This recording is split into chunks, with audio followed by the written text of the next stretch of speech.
So let's talk about the glaring hypocrisy of the Republican Party. So of course I don't want Donald Trump to be president, but outrage from Republican leadership over Donald Trump has been so interesting to me because all he's done is take the Republican rhetoric from the past half a century and dial it up a notch. Donald Trump is not some radical anomaly. He's conservatism at its nastiest. I know history, that's why I've been so confused. Donald Trump's words are no uglier than the party's platform. They're not grosser than the party's political tactics. And now that we've got our October surprise in the form of Donald Trump's locker room talk, when you're a star, they let you do it.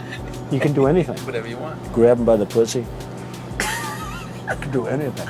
aka fantasies of sexual violence. Now GOP leaders want to say that they're done. Donald Trump has been horrible to women, to Muslims, to people of color, to the disabled, to military families. But you know who else has been horrible to these groups? The GOP. Yes, we know the Republicans are the party of Lincoln, but they're also the party of the much more recent Southern strategy, for which GOP politicos drummed up support from racists in the South to secure victories in the 60s and 70s. You start out in 1954 by saying nigger, nigger, nigger. By 1968, you can't say nigger, that hurts you, it backfires, so you say stuff like forced busing, states' rights and all that stuff.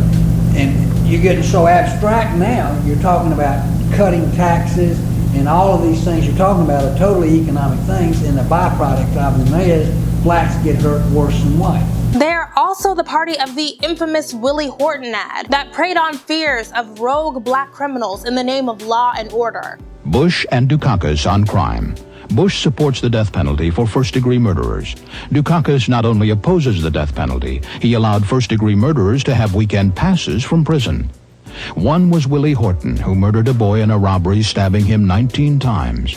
Despite a life sentence, Horton received 10 weekend passes from prison. Horton fled, kidnapped a young couple, stabbing the man and repeatedly raping his girlfriend. They're the originators of the war on drugs, whose architects admit was a ploy to jail black people. They are the party of torture, which, as it turns out, only creates more extremists. The party that, since the passage of the Voting Rights Act, has done everything possible to disenfranchise black voters again. So sorry if I'm not moved by your principled stances. I actually took some time to go through the platform that was presented at this year's Republican National Convention. And there is tons of horrific stuff in there that you just cannot blame Trump for. Don't pretend to be mad that Donald Trump calls Mexicans murderers and rapists, when the platform advocates the ridiculous notion of building a wall along the southern border of the United States. The party of so-called family values actually advocates splitting them up by jailing and deporting undocumented immigrants. And let's talk about this sudden deep respect for women. Suddenly, GOP establishment cares about the inherent dignity of women.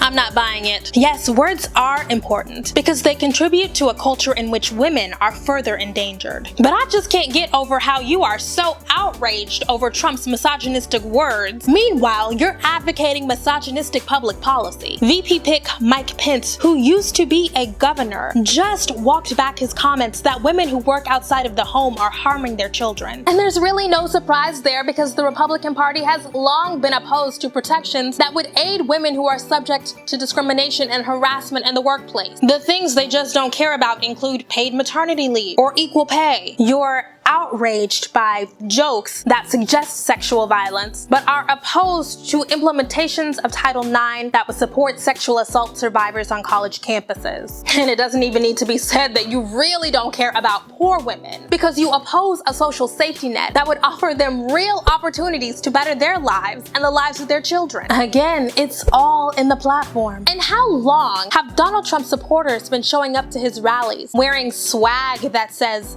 "Life's a bitch, I'd rather not vote for one," or stuff like this? Has leadership commented on that? So no, I absolutely do not believe that the Republican Party is on the side of women. Certainly not women who look like me. As soon as the Trump era passes, the GOP is going to go back to being politely xenophobic, racist, sexist, and homophobic. That is nothing to be proud of. So you don't get to be embarrassed by Trump. You should have been ashamed a long time ago because of your disgustingly damaging policy positions. This is the fruit of the seeds that you watered. So unless you're going to fix it, I don't want to hear it.